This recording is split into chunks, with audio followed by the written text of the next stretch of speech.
You wake up, and nothing feels real anymore. The things you chased for years, money, success, validation, they suddenly feel empty. You're awake, but you're lost. You've read the books, felt the bliss, maybe even cried in silence as your ego crumbled. But now, you feel numb, unmotivated. Why?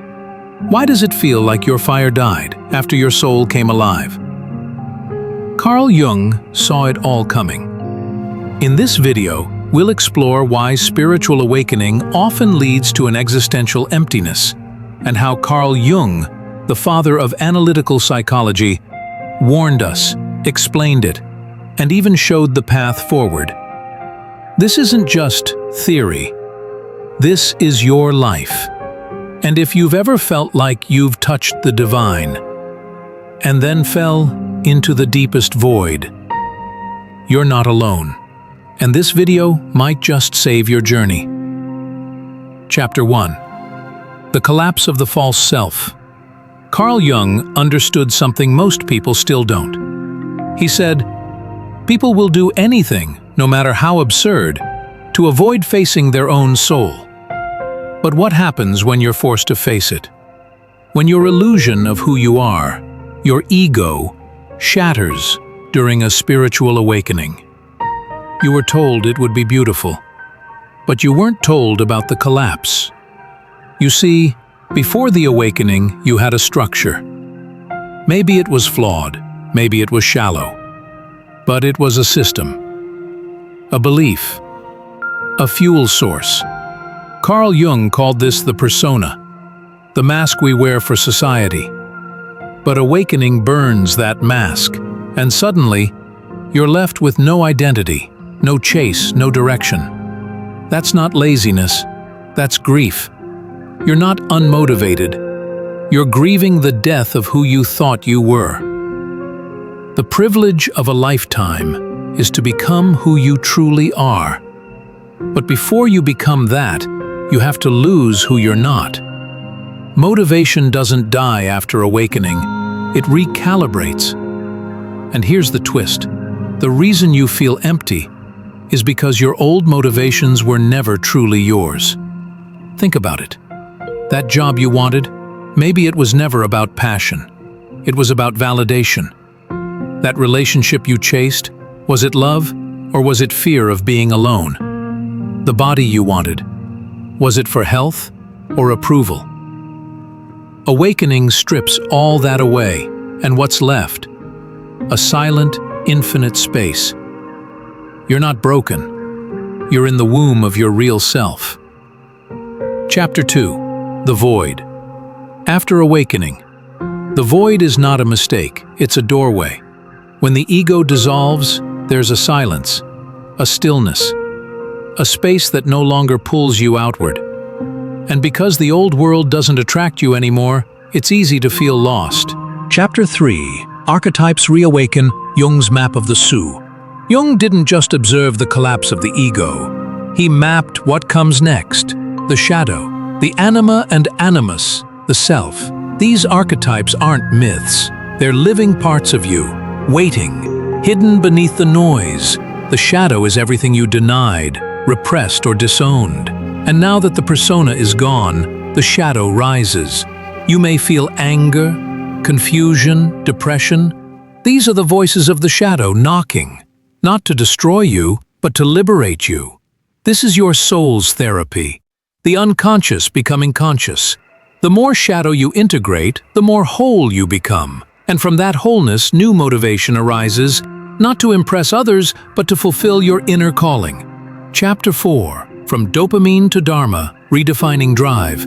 Before awakening, motivation came from dopamine hits, likes, promotions, approval, but now those no longer satisfy. The soul doesn't want dopamine, it wants Dharma, purpose, meaning. Jung believed that true individuation only begins when we shift from external validation to inner alignment. The question changes, not what will make me successful, but what am I here to do? And in that shift, new energy arises, subtle at first, quiet, but powerful.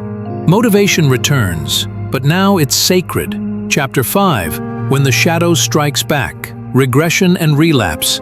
Integration isn't a straight line. Sometimes the shadow re-emerges, old habits return, apathy creeps back in.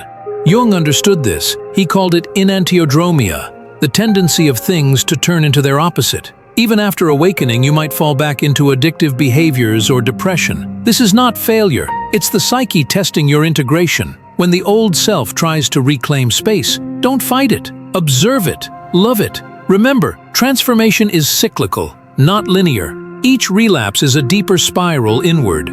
Chapter 6, Realignment, Rebuilding Identity After Awakening. Once the collapse settles and the shadow softens, something new emerges, the real you.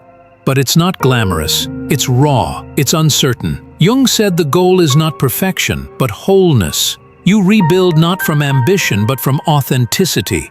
The first motivations to arise are small: cleaning, creating, walking in nature. This is the soul relearning how to move. Over time, you discover values, boundaries, desires, but now they come from love, not fear. Chapter 7, Spiritual Depression or Soul Maturation. Many mistake this quiet phase as depression, but there's a difference. Depression is apathy. Soul maturation is deep stillness. Jung called it the night sea journey, but mystics call it the dark night of the soul. It's a sacred pause before the soul emerges fully. In this phase, you're learning to be, not do. Your value no longer comes from productivity, but from presence. Allow the stillness, trust. Chapter 8. The Alchemy of Purpose. Finding your true calling. Motivation begins to return when aligned with soul. Jung viewed individuation as the integration of all aspects of self. Light and shadow, masculine and feminine, conscious and unconscious. Purpose isn't chosen, it's revealed through symbols, dreams, synchronicities. Follow what sparks curiosity, what brings peace, what demands your honesty. Purpose is not something to achieve, but something to remember. Chapter 9. You're not broken, you're becoming. You're not lazy, not lost, not broken. You are becoming who you really are. Spiritual awakening burns the lies. What remains is truth. Raw, quiet, powerful. Jung didn't give us answers. He gave us maps. And now, you carry that map. Not to escape life, but to walk into it, fully awake. You don't need motivation to chase the world. You need presence to create from your soul.